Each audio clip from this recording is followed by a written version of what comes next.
Hello, আসসালামু আলাইকুম everyone. তো সবাই কেমন আছেন? আশা করি সবাই ভালো আছেন। আপনাদের দোয়ায় আমিও ভালো আছি। তো দেখুন, এখানে ইলিশ মাছগুলো নিয়ে নিয়েছি,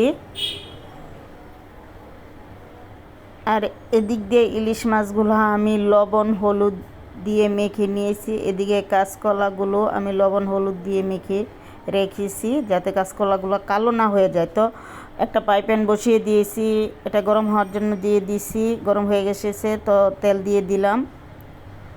তো তেলটা গরম হয়ে গেছে, তো একে একে আমি মাছগুলো দিয়ে দিচ্ছি।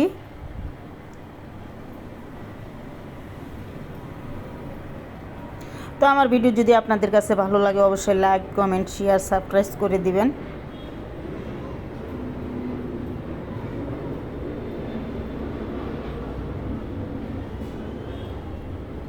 তো মাছগুলো দেওয়া হয়ে গেছে, তো এক পাশটা হয়ে গেছে, তো উল্টিয়ে দিচ্ছি। আমি মাছগুলো হালকা ভেজে নিব, কারণ ইলিশ মাছ বেশি ভাজা লাগে না, হালকা ভাজলেই চলে।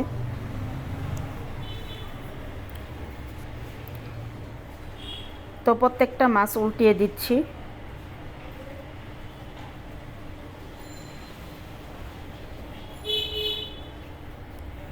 তো মাছগুলো ভাজা হয়ে গেছে, একে একে তুলে নিচ্ছি।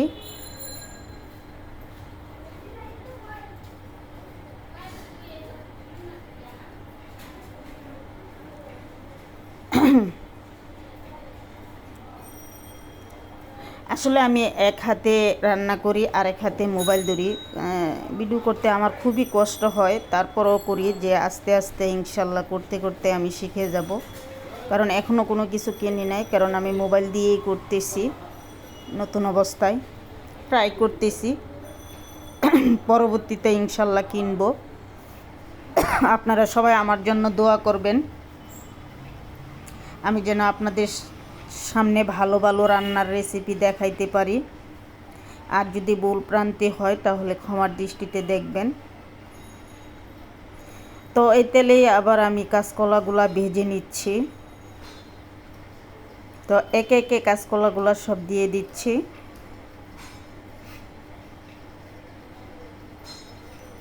উল্টিয়ে দিলাম।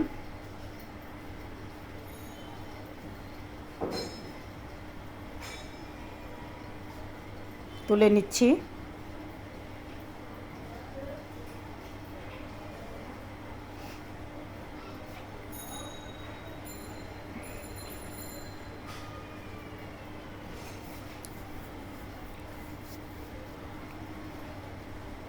তো দেখুন, আমার কাঁচকলাগুলা ভাজা হয়ে গেছে। তো এই পর্যায়ে আমি আলুগুলা ভেজে নিব। তো আলু কাঁচকলা এইভাবে ভেজে রান্না করলে খেতে কিন্তু দারুণ ভালো লাগে। তো আসলে আমি এইভাবেই কাঁচকলা রান্না করি।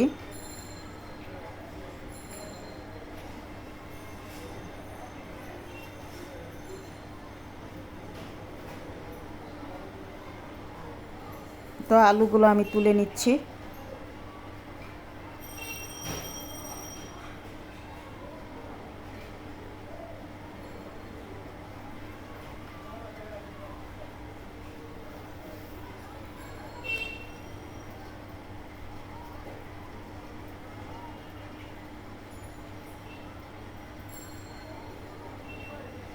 তো তোলা হয়ে গেছে। এই পর্যায়ে আমি এখানে আলু, যে তেলে আলুগুলো ভেজে নিয়েছিলাম ওই তেলটা এখানে দিয়ে দিয়েছি। দিয়ে আমি পেঁয়াজের পেস্ট, আদা রসুন পেস্ট দিয়ে এটাকে একটু কষিয়ে নিচ্ছি।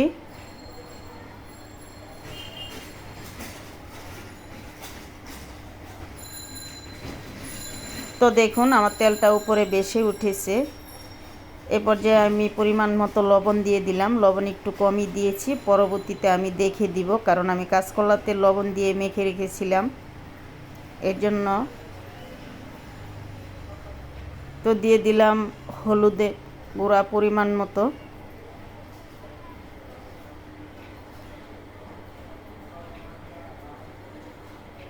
দিয়ে দিলাম মরিচ গুঁড়া পরিমাণ মতো। তো দিয়ে এটাকে একটু নেড়ে চেড়ে দিলাম যাতে নিচে লেগে না যায়। তো এখন সামান্য পানি দিয়ে দিব, কারণ মশলাটা আমি ভালো করে কষিয়ে নিব। কারণ আপনারা যত মশলা যত বেশি কষাবেন তত রান্নার টেস্টটা ভালো হবে। তো ঢাকনা দিয়ে ডেকে আরও কিছুক্ষণ কষিয়ে নিব।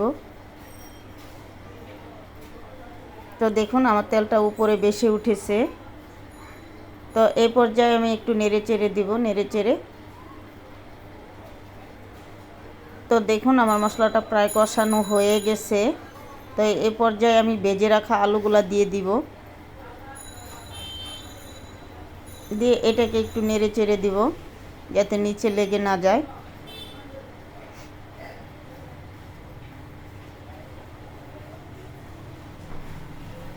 তো এই পর্যায়ে আমি কাঁচকলাগুলো দিয়ে দিব,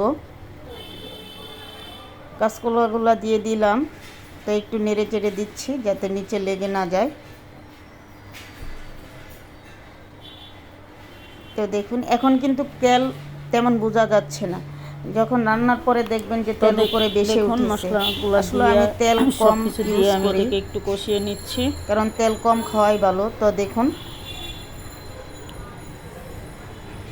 এটাকে আবারও নেড়ে চেড়ে দিচ্ছি যাতে নিচে লেগে না যায়।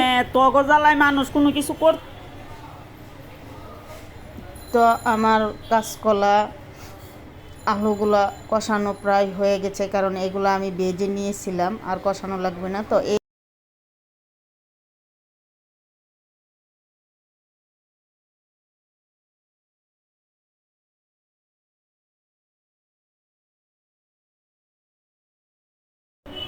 তো দেখুন আমার